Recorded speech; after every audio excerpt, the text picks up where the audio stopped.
profeta Isaías, a mensagem sobre o Deus confrontador e o Deus resgatador. Vamos continuar sendo abençoados pelo profeta Isaías. A palavra de Deus desta manhã, hoje vamos focar no capítulo 53, do verso 5 ao verso 12. 53, 5 a 12. Antes do nosso texto, temos um verso-chave em Isaías, quando pensamos sobre o Deus confrontador, Deus resgatador. É o verso que está em Isaías 55, capítulo 55, então verso 6. Vamos dizer esse verso juntos: busquem o Senhor enquanto é possível achá-lo, clamem por Ele enquanto está perto. Ouça a advertência da palavra de Deus, seja sábio. Antes de irmos ao texto nosso desta manhã, há um texto no Novo Testamento. Lembremos que Isaías profetizou 700 anos antes de Cristo. Então, mais ou menos 700 anos antes do Novo Testamento. Isaías está no Velho Testamento, nas Escrituras. Mas no Novo Testamento temos o apóstolo Paulo escrevendo diversas cartas, livros do Novo Testamento. Então, uma voz apostólica.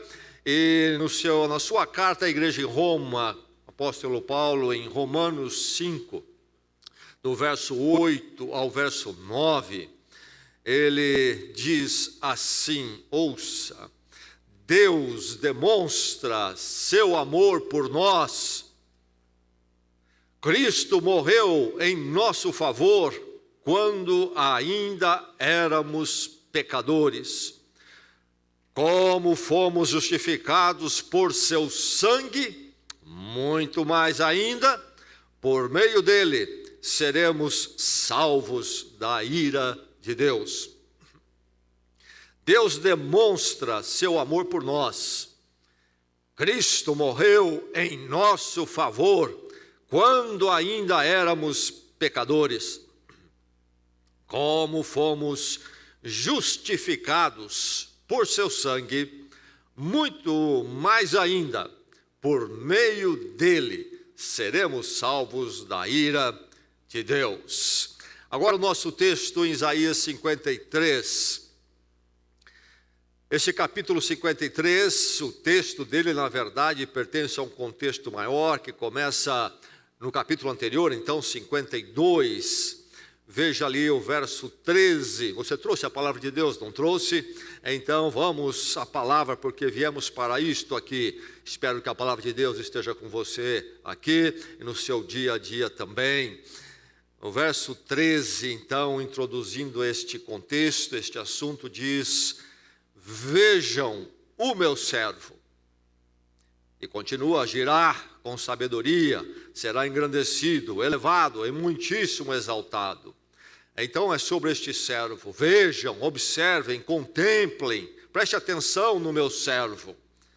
Certamente Deus falando. E o texto continua então falando sobre este servo. Vamos começar então focando então neste dia no verso 5 do capítulo 53, a palavra de Deus chegando ao seu coração, à sua vida nesta manhã e a esta igreja, que a palavra do Senhor encontre portas abertas dentro de cada um aqui nesta manhã, que o Senhor edifique, nos fortaleça, nos firmes na sua verdade eterna. Diz o verso 5 então em diante: mas ele foi transpassado por causa das nossas transgressões, foi esmagado por causa de nossas iniquidades. O castigo que nos trouxe a paz estava sobre ele, e pelas suas feridas fomos curados. Todos nós, tal qual ovelhas, nos desviamos. Cada um de nós se voltou para o seu próprio caminho, e o Senhor fez cair sobre ele a iniquidade de todos nós. Ele foi oprimido e afligido, e, contudo, não abriu a sua boca. Como um cordeiro foi levado para o matadouro, e como uma ovelha que diante de seus tosquiadores fica calada, ele não abriu a sua boca. Com julgamento opressivo ele foi levado, e quem pode falar dos seus descendentes? Pois ele foi eliminado da terra dos viventes. Por causa da transgressão do meu povo, ele foi golpeado. Foi-lhe dado um túmulo com os ímpios e com os ricos em sua morte, embora não tivesse cometido nenhuma violência, nem houvesse nenhuma mentira em sua boca. Contudo, foi da vontade do Senhor esmagá-lo e fazê-lo sofrer, e embora o Senhor tenha feito da vida dele uma oferta pela culpa, ele verá a sua prole e prolongará seus dias, e a vontade do Senhor prosperará em sua mão. Depois do sofrimento de sua alma, ele verá a luz e ficará satisfeito. Pelo seu conhecimento, meu servo justo justificará a muitos e levará a iniquidade deles. Por isso, eu lhe darei uma porção entre os grandes, e ele dividirá os despojos com os fortes, porquanto ele derramou sua vida até a morte, e foi contado entre os transgressores, pois ele levou o pecado de muitos, e pelos transgressores intercedeu. No verso 11, a segunda parte diz: meu servo justo justificará a muitos e levará a iniquidade deles. Ouvimos a palavra de Deus. Perfil, uma palavra que está em voga, a palavra dos nossos dias, na verdade, perfil. Perfil é aquilo que identifica a pessoa, mas é interessante que entre os diversos dados que incluem um perfil, existe aquele que é a atividade. A atividade também identifica a pessoa e o personagem. Isto num filme, numa história e na vida real, não é assim? Perfil é identificado, conhecido pela atividade. Aliás, a atividade da pessoa, de um personagem, diz muito sobre ele. Nos fala, nos mostra quem é essa pessoa. Então, o que ele faz revela, então, quem ele é. E o que ele é revelado pelo que ele faz. E aqui nós, quando ouvimos no verso 55 até o verso 12, no capítulo 53 de Isaías, nós encontramos aqui este identificado como meu servo, a quem Deus, falando na voz do profeta, diz: vejam, preste atenção no meu servo. Encontramos meu servo aqui em atividade, muita atividade e atividade intensa. Vem a nós a pergunta: quem é esse servo? Bem, quando nós vemos ele em atividade, nós podemos responder a pergunta: quem é esse servo? Perguntando qual é a obra dele, no que ele se envolve, qual é a atividade dele que representa aqui. Ele tem uma missão específica que está realizando aqui. Certamente há muito sobre este servo aqui, e podemos conhecê-lo nesta manhã para a bênção das nossas vidas.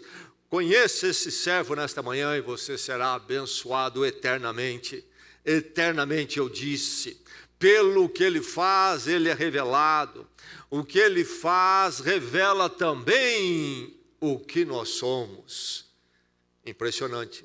O que ele faz não revela somente ele, mas revela também quem nós somos. Preste atenção neste servo, preste atenção na atividade dele, conheça-o pela atividade. Agora, este servo, antes de mais nada, precisamos dizer, ele é um personagem distinto.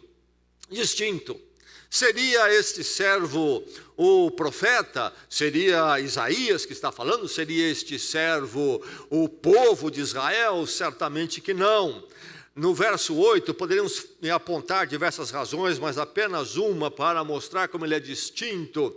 No verso 8 diz, por causa da transgressão do meu povo, ele... Então, ele não é o povo e nem o profeta, porque não se trata do profeta Isaías, do meu povo, o povo de Deus. Então está o povo à parte, e o servo à parte deste povo. É um personagem distinto que precisamos conhecer, e o conhecemos aqui pela sua atividade, e nisto nos conhecemos, e ele nos abençoa profundamente. Este servo está ativo aqui, está ocupadíssimo. Este servo expõe a culpa. Este servo expõe a culpa humana. Este servo expõe a minha culpa. Este servo expõe a sua culpa. Este servo demonstra, declara que eu, você, todo ser humano é culpado. E aqui, culpa real. Eu disse culpa real, não a culpa psicológica, como se diz nos nossos dias. A psicologia lida com a culpa de uma forma, eu diria até muito relativa. E dependendo de quem está exercendo a função ali na psicologia, a culpa ganha contornos diferentes. Você está se sentindo culpado, por isso que você veio falar comigo, diria aí um terapeuta. Sim, eu me sinto muito culpado. Eu cometi um dado erro, que erro você cometeu? E aí você relata e diz, não, é isso que você está me dizendo aí, não há razão para essa culpa. Isso aí a sociedade colocou sobre você, essa culpa. Eu estou aqui para ajudá-lo a vencer isso e você a viver bem com a sua realidade. Eu abandonei meu cônjuge para trocar por outro. Depois do pé na estrada, abandonei. E eu me sinto mal com isso. Já faz aí alguns anos, eu não consigo vencer. E de repente o terapeuta fez a mesma coisa. E ele vai dizer, olha, a sociedade colocou essa culpa aí, etc. Não é bem assim. E eu estou aqui para ajudá-lo a sentir-se melhor, mais gostoso em relação à sua vida. Se uma pessoa adentrar uma sala de um psicólogo dos nossos dias e dizer, por exemplo, eu estou envolvido na prática homossexual e eu me sinto profundamente mal com isso na minha mente, na minha consciência. O psicólogo dos nossos dias é obrigado, e ele pode perder a sua licença se ele não fizer conforme a obrigação. Ele é obrigado a não dizer que ele pode ajudar esta pessoa a interromper esta prática que lhe faz mal. Ele há de dizer para a pessoa, ele deve dizer, eu estou aqui para ajudá-lo a você se sentir melhor em relação a isto, a conviver bem com isto. Enfim, nós temos aí, poderíamos entrar muito mais por isso, a culpa psicológica e... Muitos pensam assim, estão buscando conforto assim, mas nós sabemos que a culpa é real segundo este servo. Há algo em nós tremendamente errado e que realmente traz todo tipo de problema. Obviamente, é difícil conviver com isso.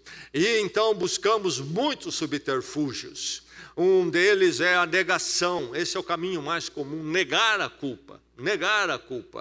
E buscarmos formas de sublimar a culpa.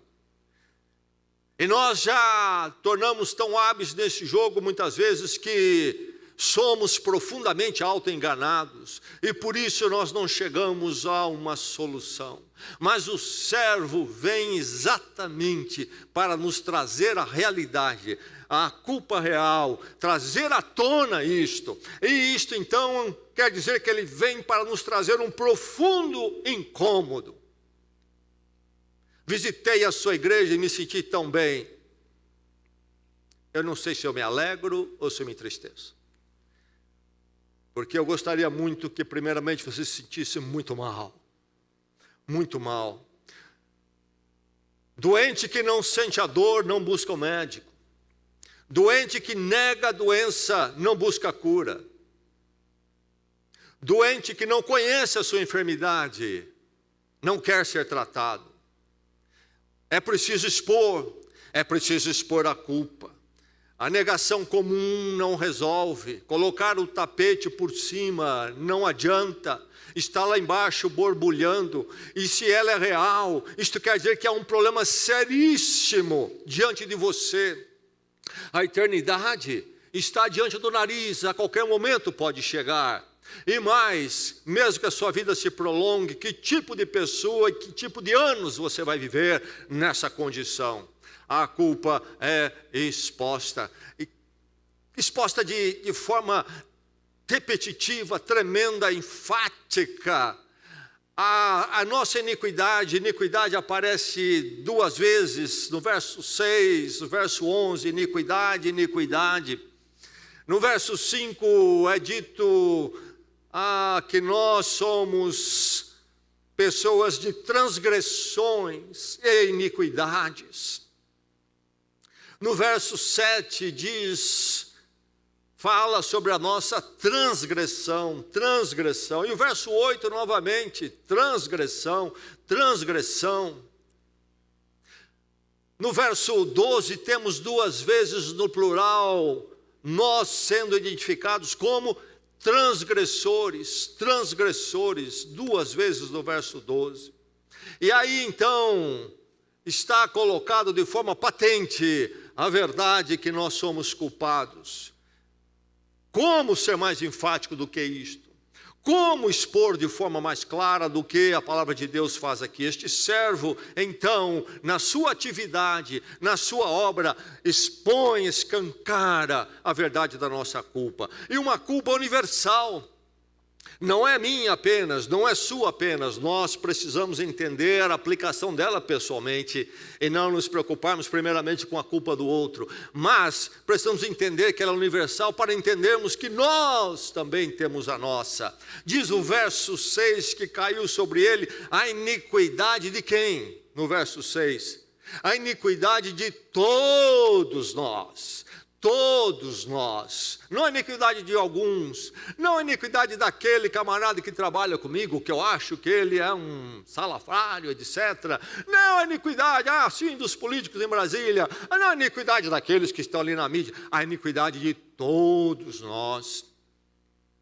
Você tem um parente, um vizinho que tem um bom comportamento social, eu espero que você também tenha.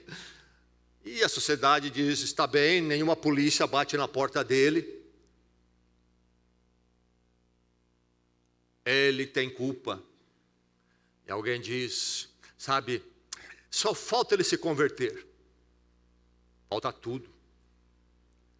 Falta tudo. Enquanto não chegar ele à verdade que ele é culpado também, está longe, está totalmente longe de qualquer relacionamento com Deus, não é verdade? É universal, iniquidade de todos nós. E o verso 6, todos nós, no verso, diz novamente no verso 6, cada um de nós se voltou para o seu próprio caminho. Se não bastasse o coletivo, todos nós, vem a expressão, cada um de nós se voltou para o seu próprio caminho. Então aí está, esse servo na sua atividade, realizando a sua obra, e ao realizar a sua obra, desenvolver sua atividade, ele expõe a verdade que o ser humano é realmente, inerentemente até culpado, desde que o primeiro pecado entrou na humanidade. Qual é a essência da culpa? Aqui há esses termos pesados: iniquidades, transgressões, transgressores. É o que matou, é o que roubou, é o que mentiu. Não, vamos até chegar um pouco mais perto, vamos às coisas sutis: a mentira, o orgulho, a inveja. Qual é a essência da culpa? Tudo isso e muito mais. A lista me parece infinda. Se formos alistar os vícios e os desvios e atitudes erradas do coração e da vida humana. Mas precisamos entender que tudo isso, toda esta lista que podemos construir, tudo isto, cada item, são apenas consequências de uma essência, de uma culpa maior, uma culpa central. E nós encontramos identificada aqui neste verso 6 que já lemos. Nos desviamos, cada um de nós se voltou para o seu próprio caminho. Nos desviamos, cada um de nós se voltou para o seu próprio caminho. Eis o problema. Nós nos voltamos para o nosso próprio caminho. Nós não nos voltamos para o caminho de Deus, o caminho debaixo de Deus, do senhorio de Deus. Esse é o problema desde o começo. Quando em Gênesis é relatado o primeiro pecado, quando Deus diz para o ser humano: não toque na fruta, não coma dessa fruta, você pode usufruir de tudo mais, menos essa fruta. E o ser humano chega uma hora que se desvia para o seu próprio caminho, quer sair do caminho de Deus. Deus colocou um trilho, quero romper com ele, quero ter o meu próprio, vai e come da fruta. Eis o problema. Quando nós, então, construímos nosso caminho autônomo, existe fé em Deus nesse caminho meu? Tem, mas Deus é uma muleta, um acessório, segundo a minha vontade, os meus planos. Eu tenho o meu próprio caminho. Ou talvez nego até Deus e sigo em frente com o meu caminho. A verdade é que todo ser humano tem esse drama e esse desvio na sua vida, no seu coração e na sua mente. Queremos autonomia, vivemos segundo nossa vontade, nós estabelecemos nossos próprios padrões e por isso até que temos dificuldade de reconhecer nossa culpa e ficamos até confusos diante dela, lançamos mão de concatenações, justificações elaboradas até nas ciências humanas, para dizer que não temos culpa, que nós queremos o nosso próprio caminho, e aqui nesse caminho, sendo meu, eu posso estabelecer uma fuga de qualquer culpa. Eis o problema humano. E aí, no meu próprio caminho, é que vai se encontrar desde coisas terríveis, como o assassinato, como o sutil, como a inveja, uma mentira muito bem elaborada, o orgulho e a ganância, e uma porção de outras coisas, cobiça, enfim. O problema nosso é este: somos culpados porque dizemos não ao caminho de Deus e construímos nosso próprio. Talvez lembremos de Deus e tentamos trazer Deus para batizar o nosso caminho. Culpados. Então o Filho aqui revelado como servo expõe a culpa humana. Mas é interessante que nessa atividade dele, nos choca até, encontramos muito sofrimento. Este servo aqui não somente expõe a culpa, mas ele amarga sofrimento, e quanto sofrimento. Diz o verso 8 que ele foi submetido a um julgamento opressivo. Esta é a palavra, opressivo. Não um julgamento justo, mas opressivo. Ele foi injustiçado. Totalmente injustiçado, ele foi levado a julgamento. Ele foi julgado, mas de uma forma terrível. Um julgamento injusto, um julgamento já pré-estabelecido, um julgamento feito não por pessoas neutras, mas inimigos dele. Injustiçado, quanto sofrimento. Você já foi julgado injustiçamente ou de uma forma opressiva? Então você sabe o que isso significa. Mas esse julgamento opressivo dele é um que você nunca experimentou, tenho certeza, porque ele foi inclusive torturado, diz aqui, ele foi oprimido e afligido no verso 7. No verso 8 diz que ele foi golpeado. No verso 10 diz que Deus não se agradou em esmagá-lo e fazê-lo sofrer. E o verso 11 fala do sofrimento de sua alma. Então temos alguém torturado aqui realmente em dores, em muitas dores. Este servo amarga esse sofrimento todo, da injustiça, o julgamento opressivo, dessa tortura toda, e finalmente o seu sofrimento o leva à morte. No verso 7 ele é comparado a uma ovelha levada a que lugar? Ao matadouro, no verso 7, como levado ao matadouro. No verso 8 diz que ele foi eliminado da terra dos viventes, isto é, levado à morte. E a palavra eliminado foi cortada, uma palavra muito forte, isto é, foi arrancado de uma forma violenta, eliminado da terra dos viventes, inclusive indicando uma morte prematura. Esta palavra eliminado, algo que veio fora do tempo com força e agressão. E diz o verso 12 que ele derramou a sua vida até a morte. Este servo é esse que amarga muito sofrimento. E para completar, o verso 9 diz, fala do seu túmulo, o seu túmulo, morto. Este servo que amarga o sofrimento da injustiça, este servo que amarga o sofrimento da tortura e finalmente da morte punitiva, da morte difícil, terrível, de condenado. Este servo é este que expõe a culpa, e é este que também, de forma concomitante, junto, amarga o sofrimento. Quem é este servo? Este servo é alguém que é declarado inculpável. Nenhuma violência e a mentira se achou nele, diz o verso 9. Esse sofrimento, se amargar desse sofrimento todo, não é porque ele era culpado. Ele era inculpável. O verso 8 diz, por causa da transgressão do meu povo é que ele sofreu. A transgressão não era dele. Ele não era um transgressor, ele é inculpável. A transgressão é do meu povo. E o verso 11... este servo é identificado como justo. O meu servo justo, reto, impecável moralmente. Aquele que ninguém pode acusar de culpa nenhuma. É este servo.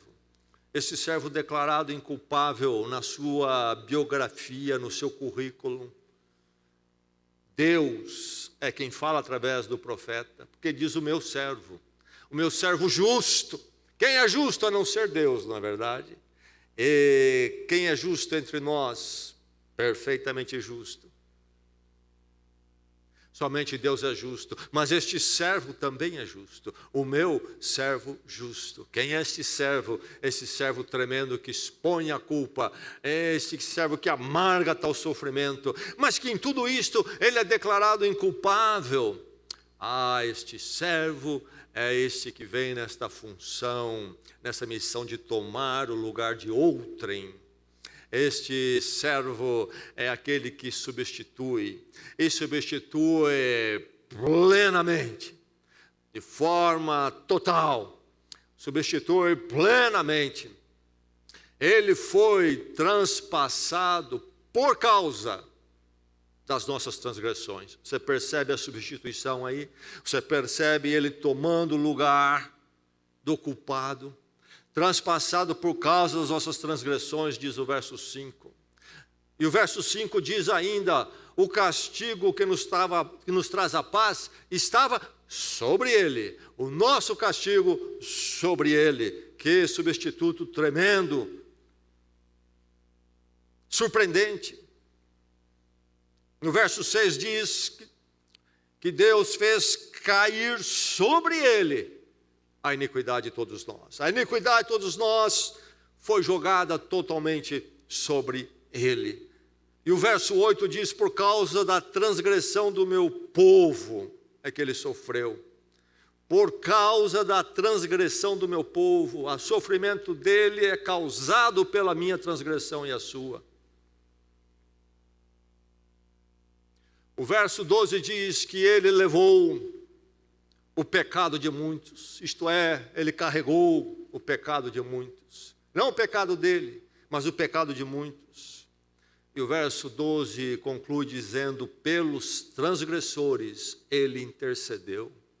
Ele colocou-se entre Deus e os transgressores. Ele intercedeu, é o mediador. Esse substituto pleno para o ser humano. Se ele denuncia a culpa e se ele amarga um sofrimento, sendo alguém totalmente inculpável, ele pode ser esse substituto pleno. A figura aqui é aquela que é bem representada pela palavra vicário. Quem é o vicário? É aquele que toma o lugar de outrem, e particularmente relacionado a Deus. Aquele que se coloca entre o ser humano e Deus. E aqui está esse servo que tem essa atividade, esse papel totalmente vicário. Aquilo que nós encontrávamos na prática no Velho Testamento, no templo em Jerusalém, nos sacrifícios de ovelhas, cordeiros. Quando então, pelo pecado, como oferta pelo pecado, um cordeiro era levado ao sacrifício. Agora aqui nós encontramos este servo fazendo esse sacrifício finalmente, de forma plena. O livro de Hebreus no Novo Testamento explica muito bem isso. A verdade é que aquelas ovelhas sacrificadas eram apenas metáforas do Cordeiro de Deus, o servo que haveria de vir, e então realizar o sacrifício pleno final para nunca mais sacrificar nenhum animal. O sacrifício dos animais era indicação do que a minha culpa merece a morte diante de Deus. E então este animal morre em meu lugar, mas a morte dele é apenas uma expressão minha, da minha confiança no sacrifício perfeito que haveria de vir, no Cordeiro de Deus, o servo. Sacrifício vicário. Êxodo 29, Levíticos 16 explicam bem esse sacrifício dos animais de forma vicária. E agora o servo se torna esta ovelha levada ao matadouro, diz aqui o texto, como uma ovelha levada ao matadouro, diferente das ovelhas, pelo fato de que as ovelhas vão de forma inconsciente. O servo aqui, quando sofre, ele é consciente do seu sofrimento e de que veio para a morte, está destinado à morte. Mas ele não somente toma o nosso lugar, mas ele toma o nosso lugar como alguém capaz para tomar o nosso lugar. Porque ele é justo. Porque ele é justo. Se eu e você cometemos um crime, por exemplo, eu e você assaltamos um banco, e aí você é apanhado e eu não, você está em julgamento, recebendo processo, eu me apresento e diz: olha, condena a mim porque eu estava lá com ele, solta ele. O que vai acontecer? Nós dois vamos para a cadeia, porque nós dois somos culpados. Ele não pode tomar o meu lugar, nem eu dele.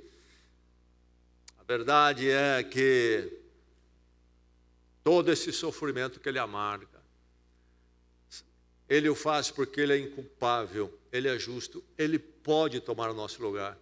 Quem poderia tomar o nosso lugar? Por isso que só o cristianismo, só o evangelho tem o caminho da graça e tem o caminho da cruz. Porque tem um servo capaz de tomar esse lugar. As religiões não têm, porque por maior e reconhecido que seja o seu fundador, não é justo, não é justo, não é perfeito, não pode tomar o lugar de pecadores, não pode ser o substituto. Não é assim com este servo. É mais, por ser capaz, ele é suficiente. O sacrifício dele, a obra dele não deixa nada de fora. é muito claro que toda dívida, toda transgressão, toda culpa caiu sobre ele. A sua caiu sobre ele. Talvez até exista alguém nesta manhã sofrendo e pensando: o meu erro é demais, não tem jeito. Não é verdade. Caiu sobre ele. Por isso, você precisa se voltar para ele, porque ele já pagou pela sua culpa. Esta é uma proposta que escandaliza até as pessoas. As religiões não oferecem este servo substituto pleno, porque não podem. E algumas, como o Espiritismo, ficam até escandalizados diante disto. Mas esta é a verdade do Evangelho e a verdade histórica. E lembre-se mais uma vez, Jesus Cristo, a sua obra, não é algo que surge por acidente, um acaso. Um dia Jesus acordou e disse: acho que eu sou aqui alguém especial, um iluminado, e eu vou começar a fazer uma coisa diferente aqui, vou fundar uma religião, uma fé. É histórico. Estamos lendo um texto de cerca de 700 anos antes de Jesus Cristo. O que diz o verso 11? O servo justo justificará muitos. Preste atenção no verbo. Justificará. Aquilo que ele será transferido para quem não é. O servo justo justificará a muitos. Se eu e você, se qualquer ser humano pode lidar com a culpa e apresentar-se diante de Deus como justificado, tem que ser em Jesus Cristo. Ele pagou, Ele expiou, Ele tomou meu lugar, Ele é justo, e Ele sofreu amargamente a minha morte, a minha condenação. Justificação foi a palavra e a doutrina do grande debate quando surgiu a chamada Reforma Protestante, depois evangélica, então, no mundo, lá no século XVI. A doutrina da justificação. Um dos grandes líderes da Reforma, nós sabemos, conhecemos pelo nome de Martinho Lutero.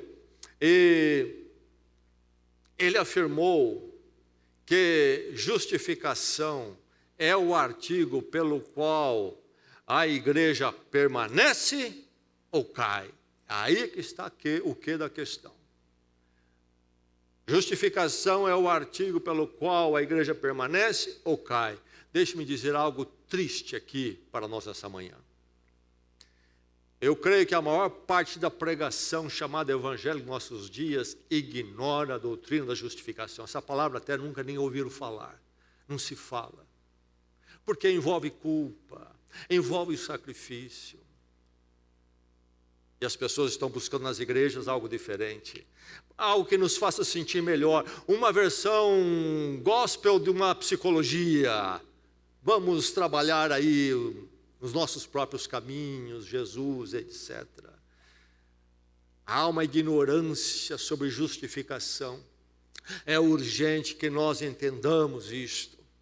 E é isto que esse servo justo faz. O servo justo justifica a muitos. Torna justo a muitos.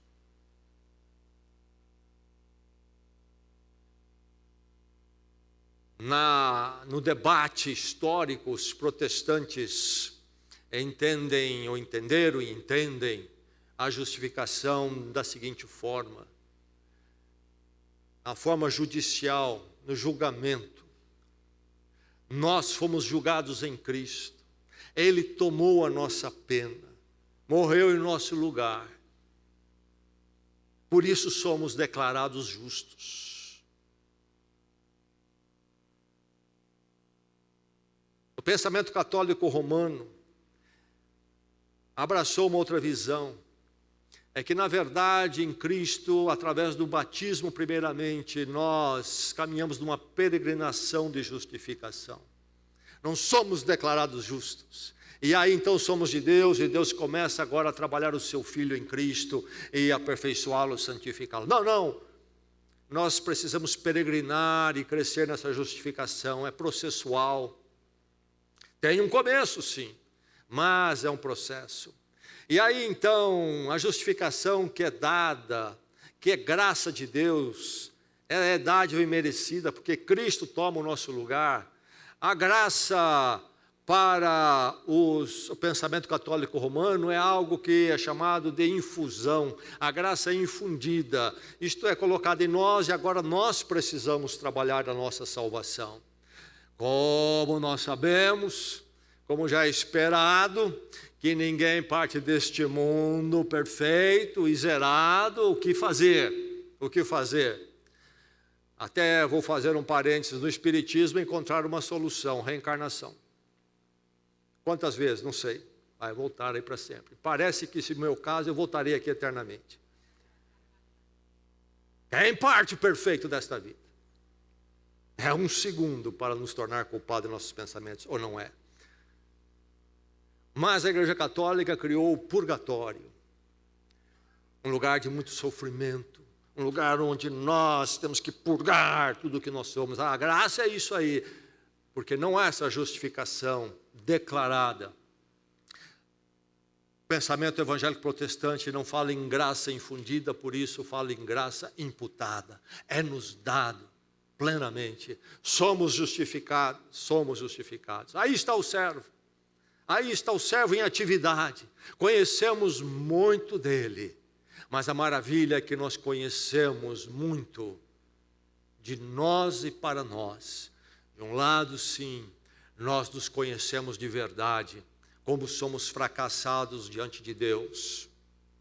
Mas também nós conhecemos o remédio, o único remédio que pode nos salvar, que pode nos libertar, que pode nos justificar, e nos justifica. Louvado seja Deus por isso. Alguém aqui sem culpa esta manhã? É possível, é possível. Nós nos desviamos pelos nossos próprios caminhos. Nós somos hábeis de camuflar, administrar a nossa culpa, de anestesiar nossa culpa. Existe uma categoria de pessoas que são identificadas como psicopatas. Sabe o que é um psicopata? Uma marca principal dele é que ele não demonstra culpa. Me parece que a maior parte da humanidade é psicopata numa medida. Há um pouco de psicopatia afetando você nesta manhã. Que o servo do Senhor possa trazer você a dor de conhecer a sua culpa. Porque somente aí é que você estará preparado em condições de conhecer a obra deste servo que toma o seu lugar e pode sim não ajudá-lo a camuflar, mas expondo a sua enfermidade, trazer a cura, justificá-lo diante de Deus. Ele tomou sobre si toda a nossa iniquidade. O meu servo justo justificará muitos. É o servo justificador. E quem você vai confiar? Confie na justificação do servo Jesus Cristo. Para onde você vai se você não confiar na justificação do servo Jesus Cristo? O apóstolo Paulo diz, nós lemos no início em Romanos, Deus demonstra o seu amor por nós, como Cristo morreu em nosso favor, substituto, em nosso favor, quando éramos perfeitos, quando nós nos tornamos perfeitos, nós fomos lá, agora vou fazer por merecer Deus? Não, porque ninguém pode, senão ele não precisaria morrer. Não, morreu em nosso favor quando ainda éramos pecadores, quando nós cheirávamos mal diante das narinas de Deus, éramos repugnantes, o tremendo amor de Deus se moveu. Por isso diz que Deus demonstra o seu amor por nós em Cristo.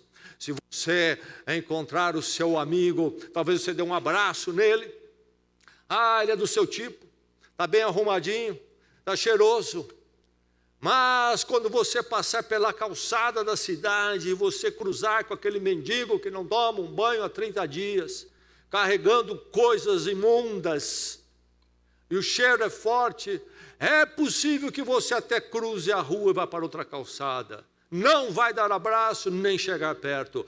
Quando Deus se volta para mim e para você, meu irmão em Cristo, não pense que Ele olhou para mim, Jessé Campos, e disse: é esse que eu quero no meu time. Olha como ele é cheirosinho, como ele é arrumadinho. É esse que tem que vir para o meu lado aqui. Como nós fazemos a nossa seleção muitas vezes de relacionamento. Não, não, não. Quando Deus olhou para mim, eu cheirava mal.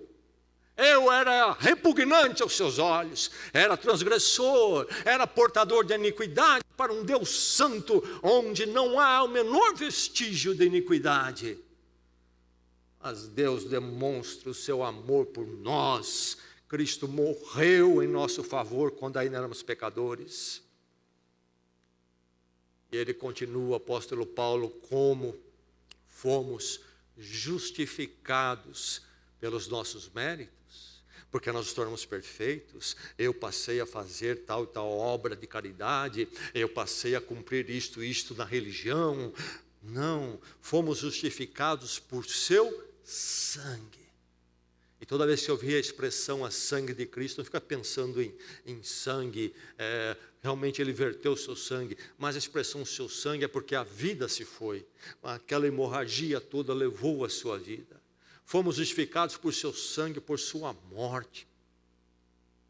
Como fomos justificados por seu sangue, muito mais ainda, por meio dele, através dele, a obra vicária dele, substituta, por meio dele, seremos salvos da ira de Deus. Louvado seja o Senhor.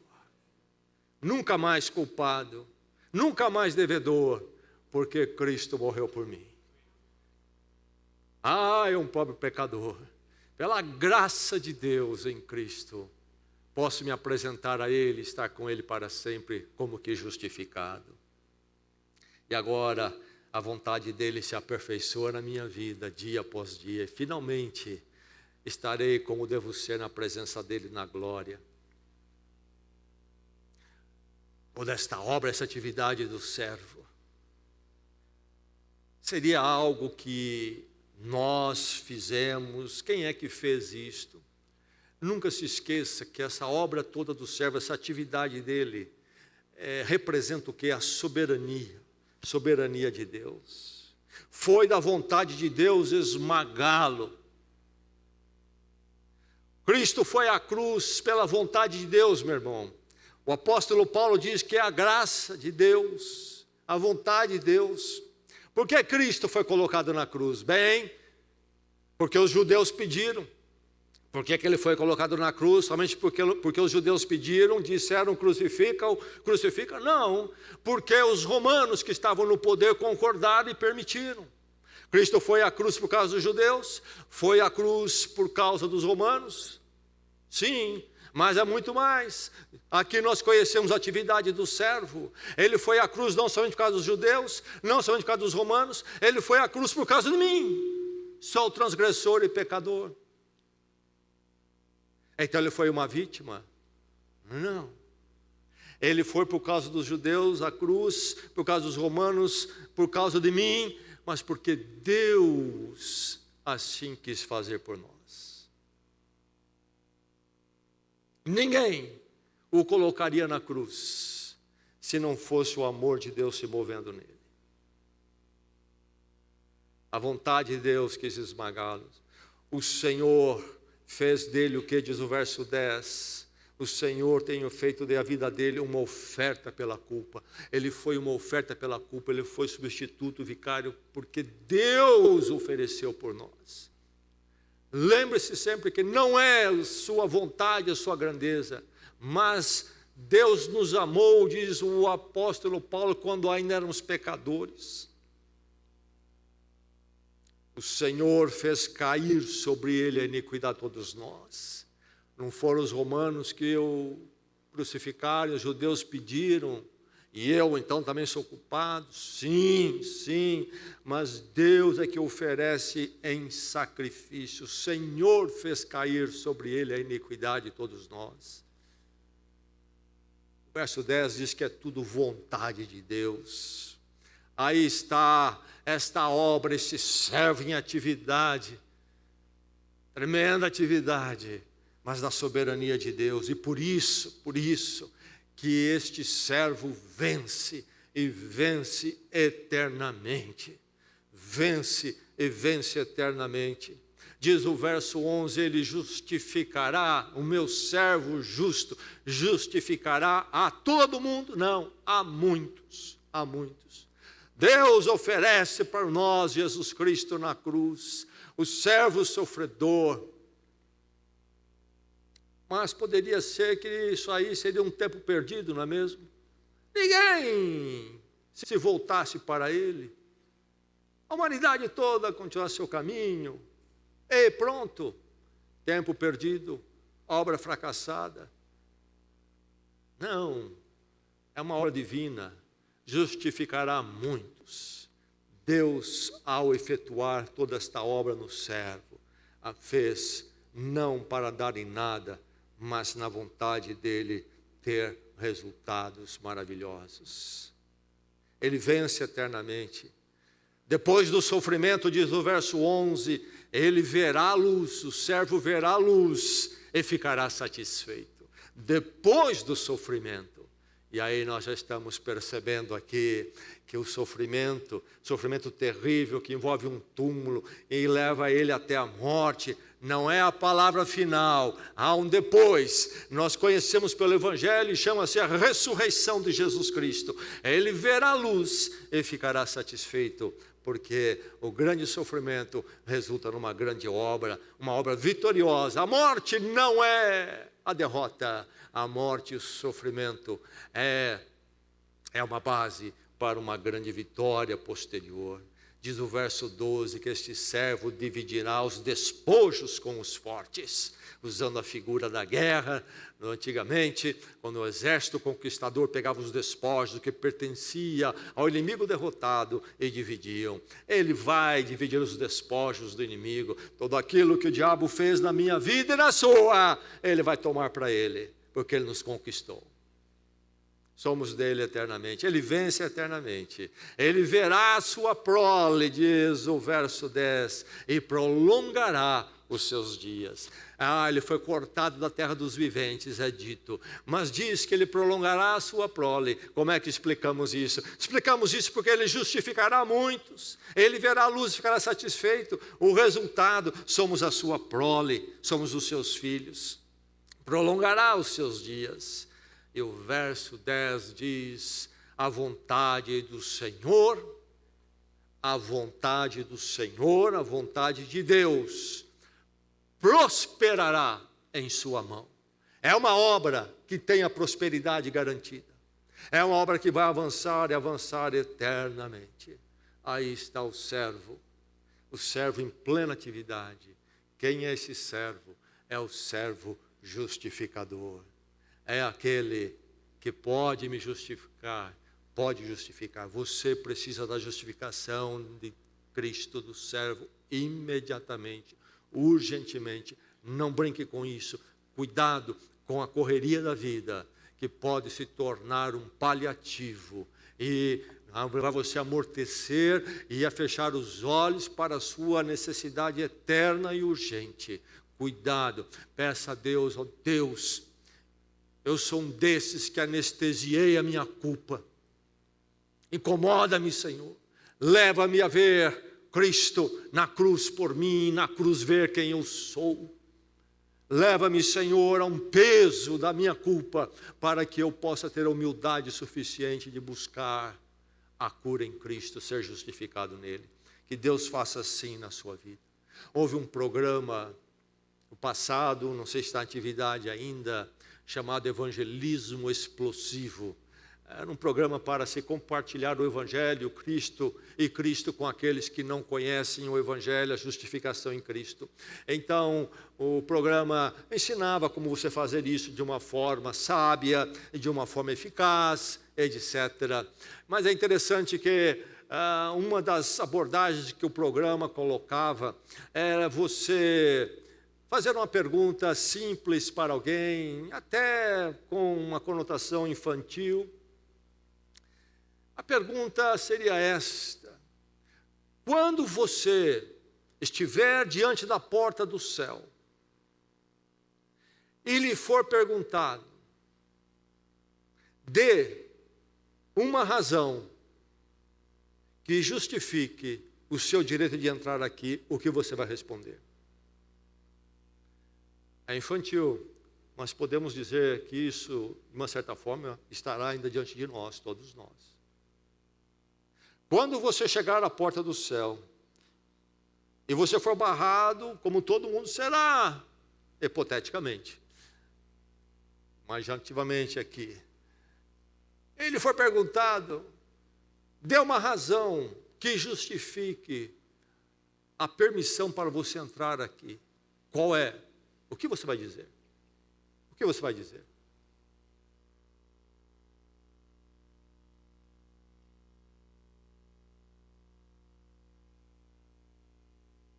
Eu comprei e vendi bastante. Eu trabalhei muito no meu emprego, ganhei dinheiro.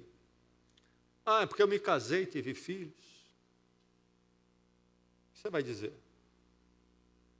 Eu fui à igreja de vez em quando. Eu fiz algumas obras de caridade. O que você vai dizer? Certamente você não entraria, se fosse o caso de acontecer essa interrogação, na verdade. Somente através do servo justificador. Eu não tenho nenhum mérito, nenhum direito, seria a resposta. Mas Cristo me justificou e por Ele eu tenho direito de entrar. E você terá passagem direta. Na verdade, você não será interrogado, porque você já pertence a Deus em Cristo agora, perdoado e justificado nele. E você simplesmente continua a vida com Deus, seja nesta vida, depois que você atravessar este mundo. Somente o servo Jesus Cristo lhe justifica diante de Deus. Nunca se esqueça disso. E se você não resolveu esse problema ainda, resolva. Dê uma parada com a roda viva da vida que lhe está anestesiando e encare a sua realidade com Deus. Não brinque com isto. Deus haverá de ouvi-lo. E em Cristo você será justificado e transformado então para viver com Ele, aprender dEle, sair do seu próprio caminho para entrar no caminho dEle. Que Deus faça assim com cada um nesta manhã. Vamos orar.